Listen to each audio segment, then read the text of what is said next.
Hey everyone, and welcome to the best and worst of Walt Disney World. I'm your host, Pete Werner, joined in the studio this week, as always, by our associate editor on the Diz, Mr. Steve Porter. Hello. And our associate producer, back in the production nook, Oliver Green. Hello, everyone. And this week, we're going to talk about something. I've been getting a lot of suggestions to do this. I've been getting them on Facebook, on Twitter, in email.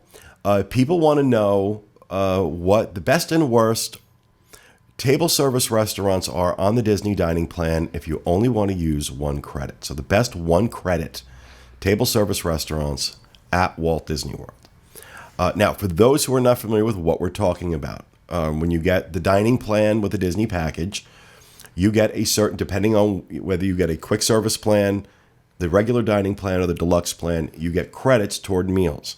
So on the regular dining plan, you will get one table service meal per day, per person. And some restaurants require, the really good restaurants, quote unquote, require 2 table service credits. And that will be a show coming up in the next few weeks. But a lot of the restaurants, the table service restaurants at Disney World, require 1. If it's a quick service restaurant, you have a quick service credit every day as well. So you get 1 snack, 1 quick service credit, 1 table service credit per day, per person, added on to your room key. So what we're going to talk about are the best and worst 1 table service credit restaurants. We're going to start out with number 5. We have 5 in each. And we're going to start out with the number 5 worst table service, one credit table service restaurant at Disney World. And I am giving that distinction to the Rainforest Cafe, specifically the Rainforest Cafe at Disney Springs, but I also include the Rainforest Cafe at Animal Kingdom. It's just overpriced and bad. Yeah, I agree. It's almost on the level of bar food, but almost worse. I don't know. Bar food has more charm. Bad bar food has more charm than what I've had in Rainforest. Now, look, I'm not going to say I haven't had occasionally something decent at a Rainforest Cafe. I'll just say that oftentimes, and I'm not being facetious when I say this, oftentimes I will go without eating if that's my only option. So I really don't care for the Rainforest Cafes. I will say that I remember as a little kid liking the idea of Rainforest Cafe. And so I think that that's kind of the market it hits, is for families with young kids that want to do like this rainforest fun themed dinner.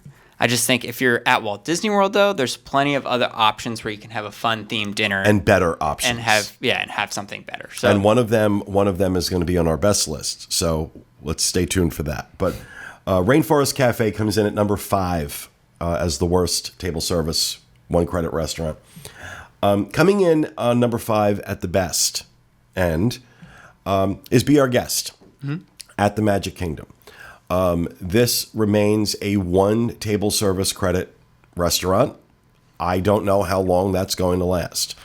There was for a long time Le Cellier in Epcot, which was the must-have reservation for everybody, was a 1 table service credit, and the place you couldn't touch a reservation there. Much the same way Be Our Guest is. They made it 2 table service credits, a lot easier to get a reservation there now. So, I mean, I have no information to suggest that Be Our Guest is in danger of becoming a 2 table service credit restaurant, but it would not surprise me.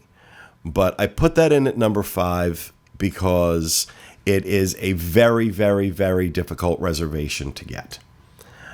You really have to book that 6 months out to the day that you want it. So for that reason, I put it at number 5. But I still think it's a very good restaurant. The meals I've had there, subsequent to its grand opening, been very good. They've maintained consistent quality. Service is very good. Atmosphere is unbeatable. Crowded, little loud, but I was just going to touch on the atmosphere. I think that that's probably one of my favorite parts about this restaurant, is how immersive. I feel like this was kind of one of the new era of Disney realizing how important being immersive is.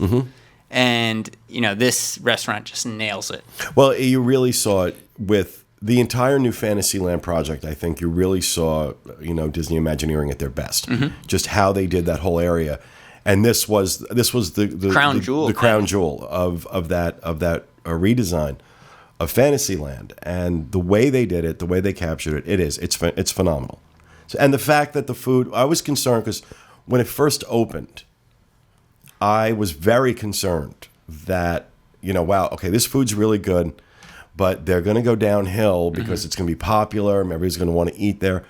My experience so far has been that has not happened. So that's what I think of Be Our Guest. I think it's definitely earned its spot at number 5, and I'm glad it's sitting at number 5 because when you compare it to number 5 on our worst list, which is, of course, Rainforest Cafe, as we just said, I feel like Be Our Guest is what Rainforest Cafe tried to achieve. It's a restaurant that's heavily themed, because that's all I hear when people say Rainforest Cafe, like, oh, yeah, the food's not great, but, the theming's good. It's good for the kids. Be Our Guest it's a great all-rounder. The theming is absolutely out of this world, as well as great service and great food. So, if I know they're in very different locations, but if you're looking for that dining experience that involves a heavier themed atmosphere, this is the best one to go for, definitely. Agreed. All right. So number 4 on our worst list this week goes to the San Angel Inn in the Mexico Pavilion at Epcot. I stand by what I said years ago. This is one step above frozen dinner. I would not be surprised if most of this food is prepared in advance and reheated to order. That's how horrible it is. And it, this is, again, we were just talking about Be Our Guest, not letting their quality or the value slip because of their location and their immersive theming. Here, I mean, in terms of, being in a really amazing atmosphere, it's this, inside that temple is that night, it's themed to that you're eating on, outdoors at night in Mexico with, the El Rio del Tiempo ride going by. It's beautiful. It's absolutely amazing. And then they serve you this Mexican crap. Well, not even to touch on the food, but to just go towards the atmosphere. I don't know if we're disagreeing a little bit, but I actually think that this location is just not a good location for food because it's so dark in there that I remember the last time you guys did a review, you said you could barely see what was on your plate. It's very dark. And so, but that, look, I'll accept that. I'll accept low light levels with an ambient theme if the food I'm being served is good. Now, I will say I'm not a massive fan of Mexican food. Generally, I have to be in a specific mood for it.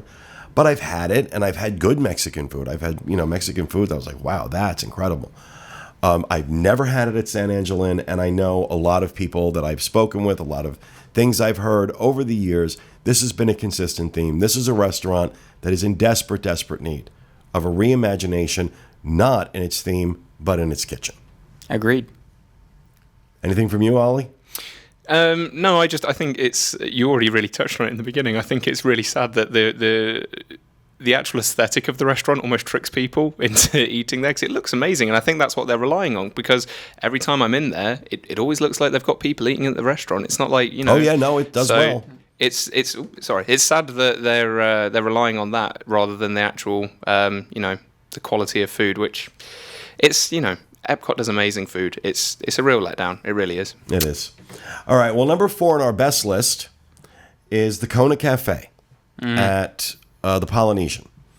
I can't count the number of times I've eaten in this restaurant. And consistently, whether it was breakfast, lunch, or dinner, it is a restaurant I get excited about when I know I'm going because the food is always good, particularly at breakfast. I think they do an amazing job at breakfast. Well, I think location-wise, it's a great place for, I think, any breakfast or dinner or whatever, because it's a great way to go back to the Magic Kingdom or start your day to then go to the Magic Kingdom by eating here and then just hopping right on the monorail, having a great meal. The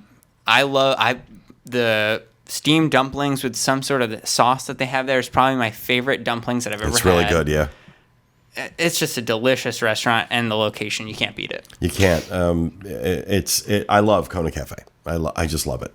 There's very few restaurants that I've actually been able to say I've tried everything on their menu. This is one of them, and I can hand on heart say that everything on that menu is outstanding. There is not one thing that I've ate there that I thought, meh, this is okay. Everything was brilliant. Absolutely brilliant. So, It's a great restaurant.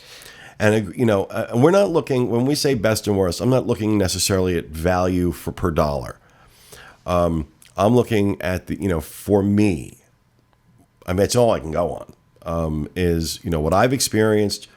If I'm using the dining plan, what is it? What are the places I want to eat, and what are the places I want to avoid, based on how good the meal is, effectively. So number 4, Kona Cafe. Number 3 on our worst list goes to Boatwright's Dining Hall at Port Orleans Riverside. And I gave this place a chance. I ate there, I can't tell you, I think 4 or 5 times, because I couldn't believe it was really that bad. And every time they exceeded their badness from the time before. Badness.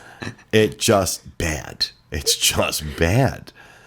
The food is bad. The service was bad. There was nothing about it that I found redeeming. And it's a shame, because this is such a popular resort. Port Orleans Riverside, beautiful resort.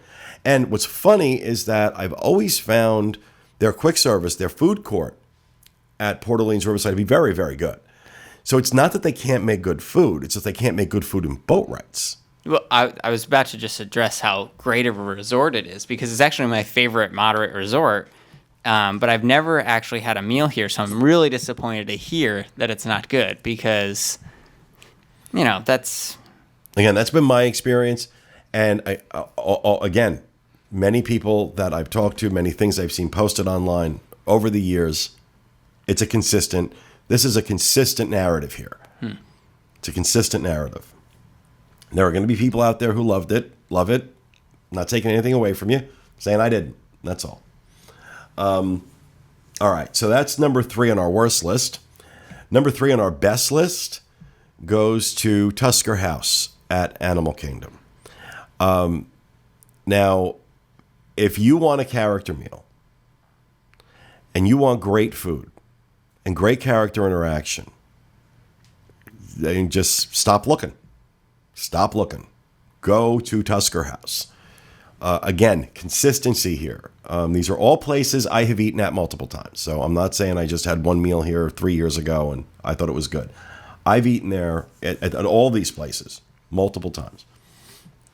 And I'm always blown away by just how good, even at the end, because, they have those periods where, breakfast ends, but lunch hasn't started yet, or they're just putting out lunch.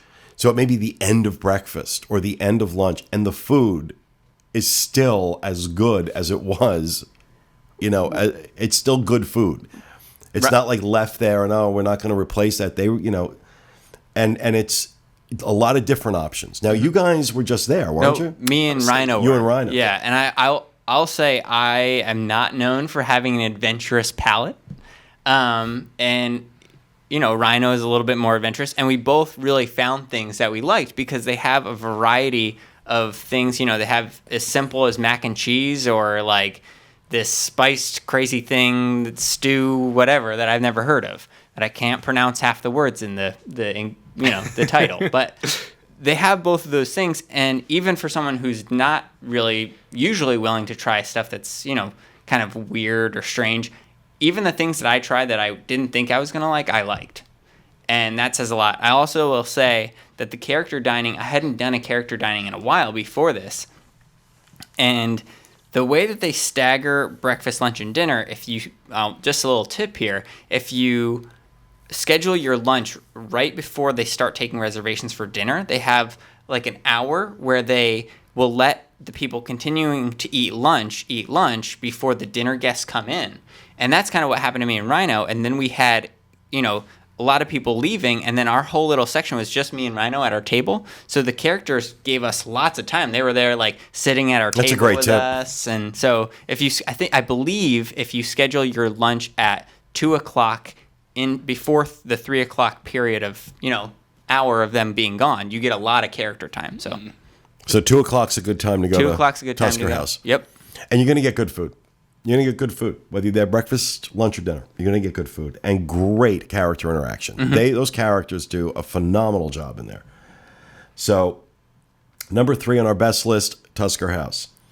That brings us to number 2 on our worst one-table service credit restaurants, and that goes to the Captain's Grill at the Yacht Club.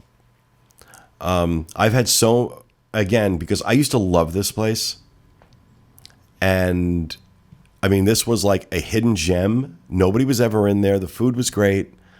Prices were reasonable. So like years ago, I used to tell people, you got to go. You got to go to Captain's Grill. Well, those days are long gone.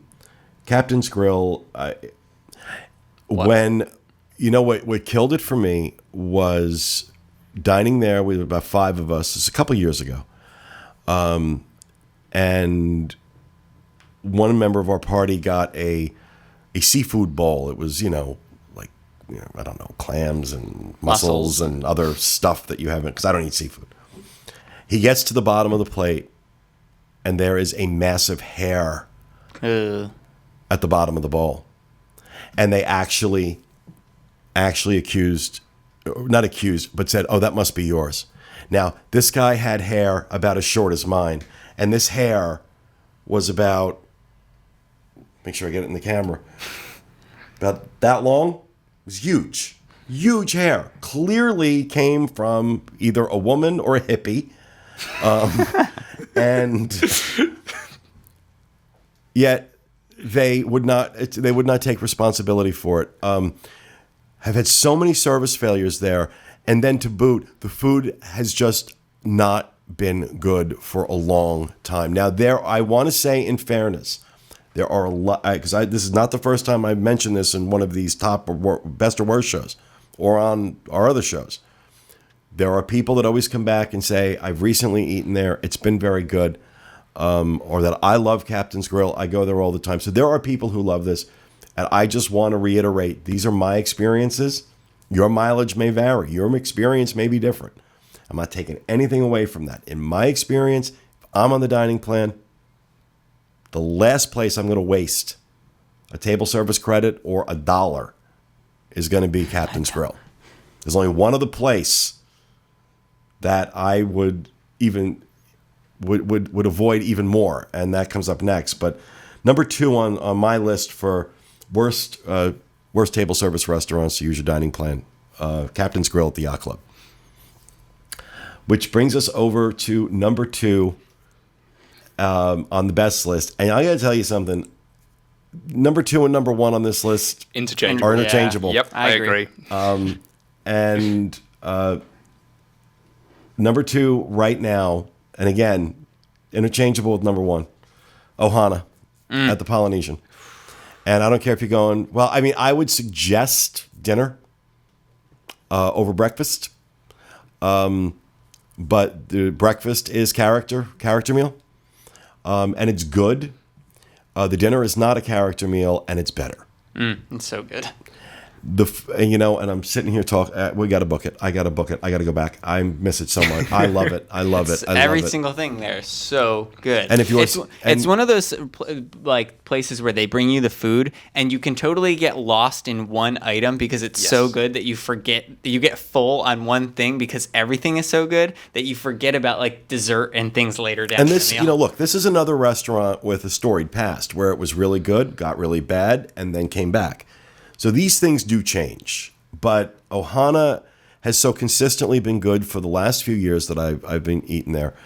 I also love that for dinner, you can do the room service thing. If you're staying at the Poly, you can order your room service from Ohana, and they'll bring you that food, which I've done. Oliver did that as well. Certainly did. Just a tip, if you're going to go ahead and do that, and I truly mean this, when I say I've got an appetite on me, I'm not lying. One will cover 2 people. easily one serving that they bring to the room, because it's family style. So in the restaurant, they'll just keep bringing it to you. So if you order it to the room, obviously they're not going to do that. So they just bring you a heap of food. Yeah. I mean, an absolute heap. So one of those will cover 2 people with ease. So Exactly. yeah, no, it's absolutely But still outstanding. go ahead and order 2 because it's Ohana. But I find that, just in terms of, again, it's at the Poly. Phenomenal food and great atmosphere. Great service. Service. Ticks all the boxes. It really does. Every time you go there, they're on it. They know what they're doing, because this place is busy. It's really busy, but they've got it down to a science. Yeah. And while it's outstanding. difficult, it can be difficult to get a reservation there during busier times. It's not impossible. Yeah. I go by, when we're doing a park day or we're doing something, and I look to see what's available for dinner. Mm-hmm. I can maybe 5 times out of 10, I can grab Ohana if that's what I'm in the mood for. I'll also just mention, if you don't know a lot about Walt Disney World, it has a great, if you're lucky enough to get a window seat and it's at nighttime, you could be lucky enough to see the fireworks while you're eating. Not the best view, but Yeah. you can. You can see the fireworks from there. The food will make up for the view if it's not fantastic, because the food's amazing. Agreed. Agreed. So that is number 2 on our best list. And now we're at number 1 on our worst table service credit restaurant. And that is Tony's Town Square Restaurant in the Magic Kingdom. Anybody who watches our show on any regular basis knows of my absolute disdain for this location. And that's because it is the worst Italian food I have ever put in my mouth. It's terrible, and it's terrible consistently. And I'm not the only one who feels that way. Now, I know this is another restaurant that has its fans. Bless your heart. For me, raised in an Italian family, from New Jersey, been to Italy a few times. I don't know. I think I know good Italian food. And I know that Tony's Town Square is not good Italian food. And I know that red sauce is coming out of a damn jar, a damn can, not even a jar. Jar would be better. This is canned red sauce that really tastes pre-made. And the way you know that is if you're making a red sauce from cans, if you're using canned tomatoes to make it, if you don't cook it long enough, you get this kind of metallic tin taste to it. And that's what this has. This tastes like it just came out of a can, was heated up, and thrown on the plate. Food is atrocious there. And they should be ashamed of themselves, because it is in a premier location of the busiest theme park in the world. And that and it's been complained about by numerous people for many years, and they've done nothing. Now we're hearing a rumor that they're getting ready to really overhaul this place. Hopefully the menu or the kitchen is the first place they start, and get rid of the. I don't know. I don't want to be mean, but they need to make some serious changes there. But that's the absolute last place on property I would waste a table service credit for a meal.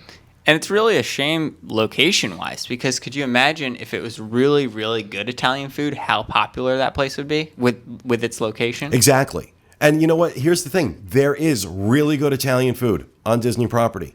Right. So it's not like they don't know how to do it. You have Il Molino over in the Swan. You have Trattoria Al Forno at the Boardwalk. You have Tutto Italia in Epcot.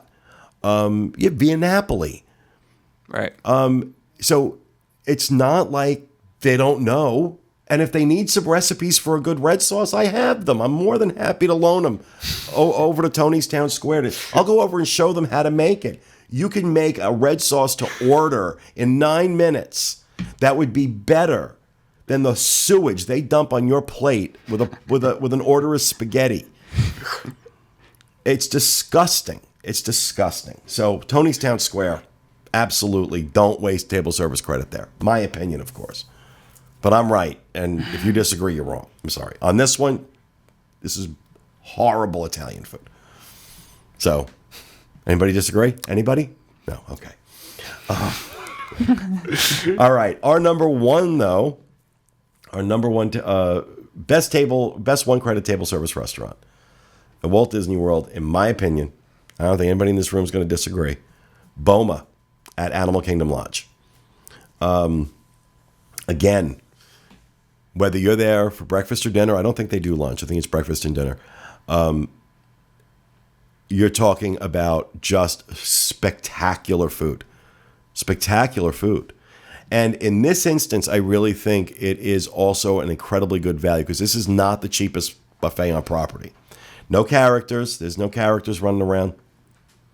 But the food is absolutely outstanding consistently. And this is one of the most popular restaurants at Disney World, and for very good reason. People go out of their way. Animal Kingdom Lodge is not the easiest place in the world to get to. People go out of their way to go over there to go to Boma, and that's how good the food is. Yeah, the first meal I had there, I had this bad expectation because I hadn't really had the best history of Disney buffets up until that point because I hadn't been to Tusker House and I hadn't been to Boma. And so I kind of came there not really thinking, and I was just blown away. And every time it's consistently that good. It is. Consistently. And for years, since it opened, this has not gone through any dips. This has been consistently good since it opened, as has the Mara, which is Animal Kingdom Lodge's quick service food court. Again, hasn't gone through any dips. It's always been great. One thing, truly, Animal Kingdom Lodge does a lot of things really good. Food is very, very, very close to the top of the list.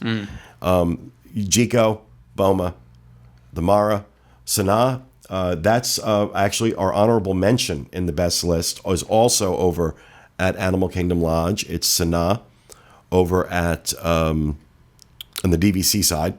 I can't remember the name. And it is Kidani Village. Yes. Excellent restaurant. Excellent restaurant. Not for everybody. It's a little bit more exotic. That's why I didn't put it on the top 5, because a lot of people are, not a lot of people, but some people are turned off by how the food's a little bit out there if you don't have an adventurous palate sometimes.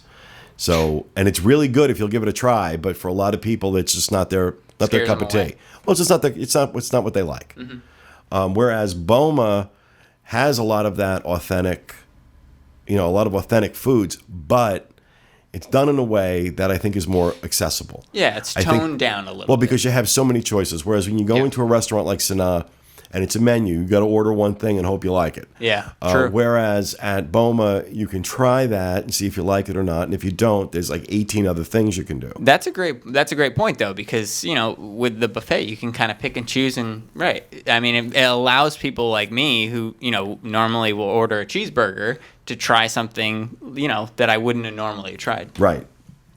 Exactly. So also, we should give our honorable mention on the worst side of things, since Sanaa is honorable mention on the best, and that's Hollywood and Vine over at Hollywood Studios. Just terrible. It's just terrible. Terrible food. People suffer through it. Loving, wonderful people suffer through that so that their kids can have the character interaction that goes on there. And I understand from a lot of people that it's been very good. Plus, there are characters there, Dr. McFeelgood or whatever the hell it is. Was it McStuffins? Or? I think it's Doc McStuffins. It's certainly not Dr. McFeelgood. I don't think that is. Yeah. I want to read the character profile for Dr. McFeelgood. Well, whatever it is.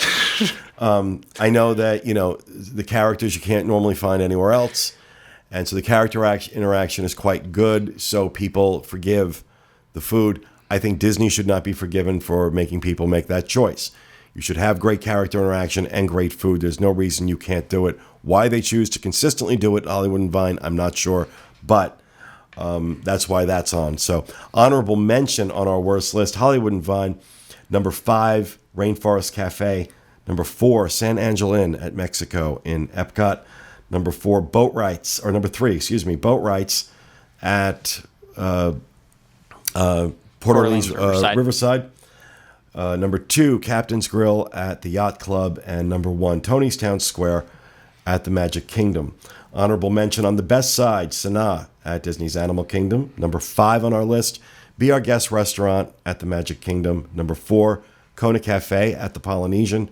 Number 3, Tusker House at Animal Kingdom. Number 2, Ohana at the Polynesian. And number 1, Boma at Disney's Animal Kingdom Lodge. So that will do it for our best and worst list for this week. We'll see you again next time with another edition of the Diz Unplugged. Have a great week, everybody.